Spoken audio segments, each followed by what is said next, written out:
We are at the Bell Centre in Montreal with John Humphreys from Cedar, and we are talking new album, and we're also going to talk Ludwig and maybe a little bit of Kiss. That's right. Now the new album, it's got this incredibly long title that I seem to forget. It came out last year. A very poetic title, Holding On to Strings, Better Left to Fray. Yes. And you've just recently, I think in February, released a EP of remixes. That's right. What was the idea of going back into the studio and remixing those songs? Well, actually, it wasn't a lot of work for us. We just did the mixes, or the masters, if you will, the sessions, Pro Tools sessions, to these guys to kind of work on and kind of interpret it, you know, however they felt, you know, how they wanted it to sound, or maybe whatever they wanted to kind of put their twist on it, you know, so their nuances. So we just sent them the original tracks, and they took out things, added things, whatever. We didn't involve us re-recording anything, or you know, any of that. So was any of it refreshing when you got it back and went, hey, wait, that's cool, we should have thought of that the first time out? Or was it like, all right, hey? Yeah, I think it's, you know, it's a different take on the songs. You know, obviously we're a rock band, you know, that very organic, you know, I like to call us a glorified garage band, you know, we really, so I think we played the songs obviously as they were written, and that's how we felt them, you know, at the time. But it's interesting to hear other people's take on it, and somebody else kind of putting their you know, their spin on it, you know, their 2 cents, you know. Now, speaking of new music, what are the plans for 2012 going into 2013? Are you going to a studio soon? Are you writing right now? Actually, you know, it's some bands can do it. It's hard to write when you're on the road, when you're touring, you know. When you're on the road, you're just focused on that, really, doing the shows. And in our case, it's the Energetic show. We put a lot into it, and so the days off are well-needed rest in between, so you don't... But on your days off, you're playing other shows, you're playing shows. Well, yeah, it's Cedar. We've always been, we're road dogs, man. I mean, we like being on the road, and we're live musicians, and it's fun to create albums. Being on the road is what we do, you know? Right, but I mean, it just never ends, right? You're always somewhere. Now tell me about this Nickelback tour. Got a, what, 2-month run? Yeah, this will take us through the beginning of July. And they're great guys. We toured with them in 2009, and been friends with them. They're very gracious, and they're a lot of fun to be on tour with. They take care of us, and it's a great opportunity for us as a band to play in front of, you know, sold-out crowds, 14, 15, 17,000 people. Now, when hopefully make some fans. Well, yeah, hopefully. And when the run ends, do you pack it up for the summer and take a vacation, or are you back? No, it's more touring for us. We'll go overseas for some festivals in June, July. And then download and those kind of things? Yeah, overseas. Unfortunately, we just heard Sonosphere was canceled. The one that Kiss was on? No, Kiss was supposed to do Friday. We were going to be on Sunday, and so unfortunately that got canceled. But we'll still be going overseas for some festivals. And then we're going to do a headline run of our own in fall, and then possibly another headline run in Europe in you know, right before the holidays. So we're busy all the way through the end of the year. Now, the reason we're here tonight is because we've got this Kiss connection. Yeah. You are friends with Loretta Carr, so am I, and you were a big fan of her brothers. Yeah. Eric Carr, you just played on The Eyes of Love on his Unfinished Business CD.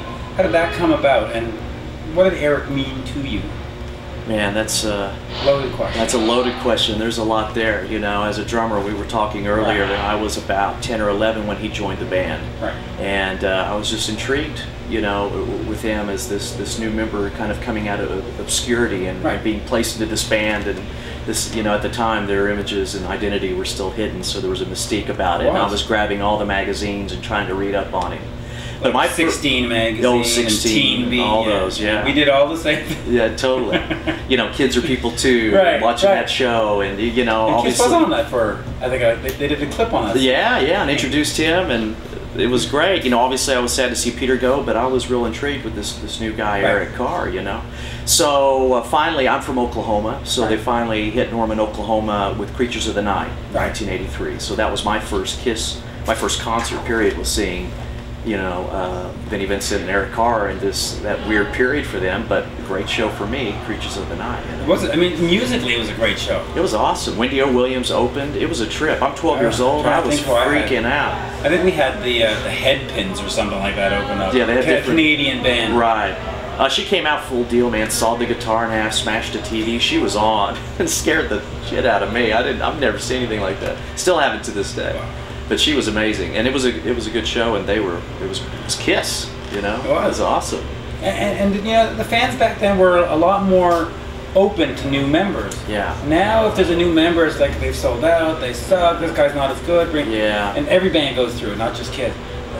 What about Eric's drumming said, whoa, I want to be a drummer? Was it Eric that inspired I you? think really it was about that time, actually Christmas of that year, I got my first drum set. So he definitely had a big play in, you know, finally getting to, you know, where did I fit? You know, I was this weird kid who loved music, and my mom, as all mothers do, started me out at piano, and you know, I didn't like that, and it can't be cool, play rock and roll, play piano. No offense to any piano keyboard players. players. They didn't get you to be, you know, flautist or something, right?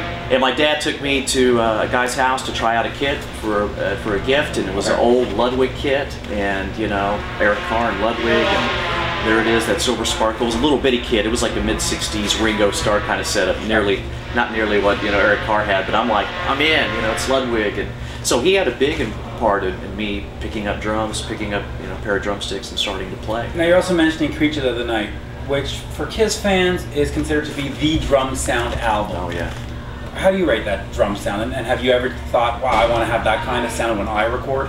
Yeah, I've heard different takes and interviews on how they did the drums. I heard that they recorded the drums, and then when they mixed it, they played it back through a PA system in a huge room for that echo, that huge sort of bottom effect. And I just loved his parts, not only, you know, the sound of the drums themselves, but the drum parts that he was playing on that album was great. And I know they were fired up to come back at the time, so they were kind of doing a heavier thing. I love that album. That's I love great, that album. and it still holds up today. Yeah. Now, years later, you ended up opening for Kiss, not only opening for this, but at Madison Square Garden, the mecca for bands anywhere, whether it's Led Zeppelin or Judas Priest or whoever, to play Madison Square. Yeah. But now you got Kiss on their home turf. Yeah. How'd you do that? And it was with the Nixons. Yeah, I was with my previous band, the Nixons, and it was a surreal experience. We were just fortunate. On the reunion tour, by the way. On the reunion tour, of all things, we were just fortunate. We had a popular song at the time called "Sister." It was our single. It was doing really well, and it landed us a spot on that tour. So when word came down, yeah, all the guys in the band they knew I would be freaking out. You know, you won't believe this, John, but we're going to be doing shows with Kiss, which at that time, that year, that was the biggest tour. You know, it was just leveling everything else. It was. So it was the thing to be on, and it was great for me as a fan, but you know. But also commercially, I mean, it made, what, 50, 60, 70 million in 96, which is pretty big. Yeah, huge tour. And you played, what, how many, 9 shows? 6 shows. 6 shows. Yeah, over 2 weeks, and like you mentioned, one of them being Madison Square Garden. And did you go out after your set every night and watch, or did you go? I did. I jumped front row, or the security got to know me. You didn't go back to the bus and take a nap? Oh, no, I do that now. You do that? I didn't do that then. Now, the other thing that you have is Ludwig. Now, this is your new sponsor. It is. I just joined these guys, and this very historic drum company, man. It's awesome. And they contacted me, and absolutely. I mean, I couldn't say no to Ludwig, you know, so. What is it about the sound or the drum that for you said, yeah, I want to sign on with you guys? Well, they're American made, which is good. Yeah, which is great, you know, to find out that this, you know, in Charlotte, North Carolina, of all places, they have a factory. In fact, my singer had seen a thing, Made in America, a documentary that was on TV about, you know, this by comparison, one of the oldest drum companies in the world has really very small company, just a few people they've had for years. The woman who does the rap, she does it all by hand, by side. She doesn't do it with computers or anything, and it's all handmade, made in the U.S., and it's still with the same care that they took, you know, back in the 40s and 50s. So the drums, they just sound amazing, you know. You didn't have to really have me even play them. Just simply having them call and go, John, we'd love to have you be a part of Ludwig. It was pretty instantaneous for me. Yeah, and knowing that Eric played them was a little extra bonus, right? Yeah, I was full circle. It was my first kit was a Ludwig kit, and then, of course, Eric Carr. And quick, let's go back to the Unfinished Business CD. Yeah. You did the Eyes of Love, and you played drums on it. Yeah. Was it challenging knowing that you had to play on an Eric demo and then sort of do Eric drums? Because Kiss fans are very, very meticulous. Yeah, and I'm one too, you know. And I was very, I was stressed. If you could have a camera and go back, I'm on planes flying to see their shows with my iPod, listening to the demo, trying to air drum, figure out drum parts, what I was going to do when I got into my friend's studio, when I got back home to record that track. So yeah, I wanted to do it justice. I wanted to play it like maybe how Eric would have heard it, and then also my own. But I wanted to keep it very, very true. Did his sister give you any feedback and say, "Oh, Eric wouldn't have done it this way. Try again"? Actually, afterwards, she was great. All drummers, if they know the song or familiar with the thing I did, I kind of did a signature Eric Carr beat that he would do in "Heaven's on Fire," "Tears Are Falling," kind of a signature thing that drummers would understand. Right. So I tried to keep it very true and put some, if you will, signature Eric parts in that song. And she loved it. And she was very excited. She said it sounded great, and the guitar player that had played on it said it just turned out wonderful. Was it Bruce who had played on it?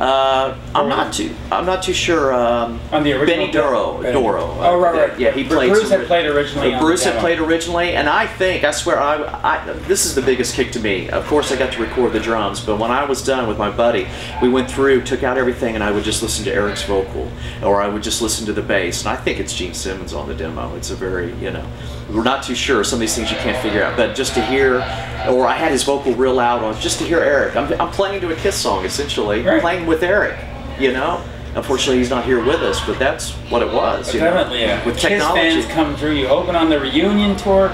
You're playing on a Kiss demo. Yeah. You've got sponsorship by a great company that supported Kiss for many, many years. Yeah.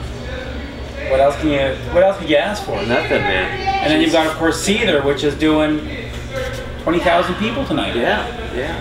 I'm very fortunate, I could talk Kiss forever. I'm a big fan. I'm a big music fan, not only of Kiss, but other bands and genres as well. And I still have that sort of kid heart, that child's heart about it, And I think it keeps me grounded, It's real. I'm very fortunate to be able to do this, to play music, to do what I dreamed about doing when I was 12 years old, still be able to do it. Yep. And I don't take it for granted. I love and it. If those watching, if they want to find you, I know you have a Facebook page. Do you have a public page? Where can they find you? Twitter? Yes, yeah. If they can find me on Facebook, at Facebook.com/John Humphrey Official.